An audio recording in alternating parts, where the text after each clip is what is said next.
Congressman Darrell Issa right now, California Republican. Sir, good to see you. Thanks so much for joining us. Well, thanks for having me on this morning. And as you say, it's time for Hillary's staff to tell the truth about what the intent of those emails were. Yeah, let's talk about that. What do you think that the government can learn? What can you learn from her age in terms of what was behind this? I mean, it is pretty obvious that she set up a private server because she wanted to have private emails. Well, there's no question about that. But there's a difference between, if you will, her paranoia and a conspiracy.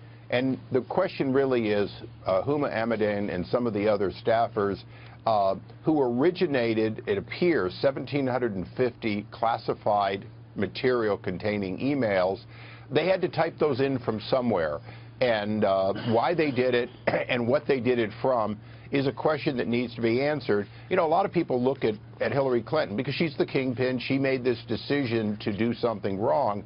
But now the question becomes, with 1,750 classified emails, 22 of them at the very, very highest levels, where did the material come from, who typed it in, and why? Yeah.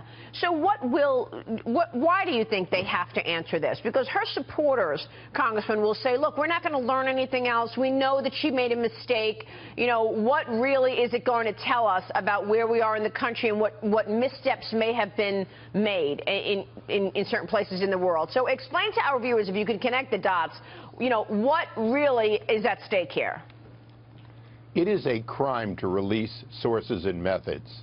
Scooter Libby went to jail just for saying he didn't remember something related to sources and methods that he actually didn't have anything to do with.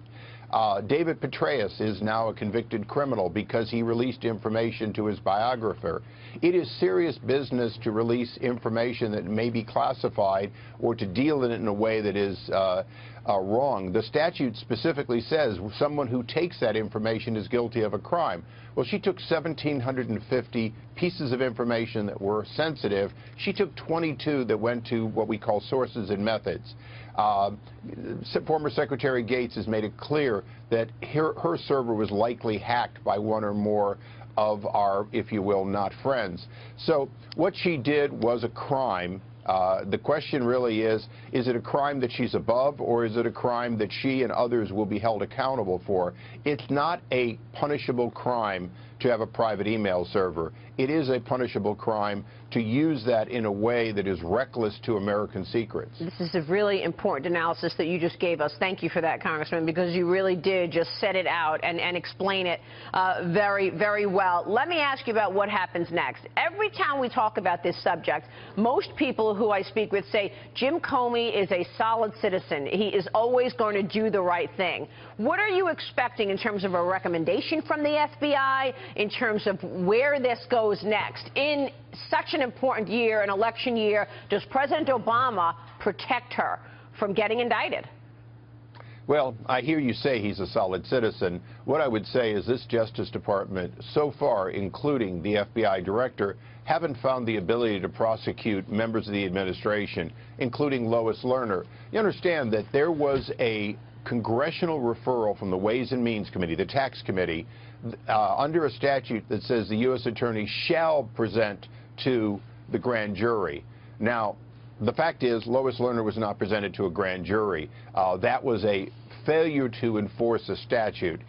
We have a similar situation in that no matter what we send to the FBI, they don't seem to find much, and the case is closed. So now the question is, in this case, where secrets were trafficked in and somebody had to originate those, I'm not saying the secretary, somebody had to originate them, and they did it on the secretary's private email server, and she saw them and she moved them back and forth. Will he bring charges against at least somebody? If he brings it against nobody, then in fact he clearly has not done his job. If he brings it against her key staff who originated some of these emails, who obviously didn't make up classified information, it had to be shown to them, then he begins a process in which they may take the rap, if you will, or they may admit that it wasn't an accident, that they didn't just violate the law, but in fact Hillary Clinton knew it. If they do that, then he has a case against Secretary Clinton. If they don't, if they're willing to essentially plead to felonies, maybe the case ends without going to Hillary Clinton. Maybe her followers can say, well, she was just badly represented and it was bad judgment. I don't think it's bad recommendation or bad judgment. I think Huma and other key staffers did what she wanted to do, and now that it looks bad, she's pretending she doesn't understand millennials, new technology, BlackBerries.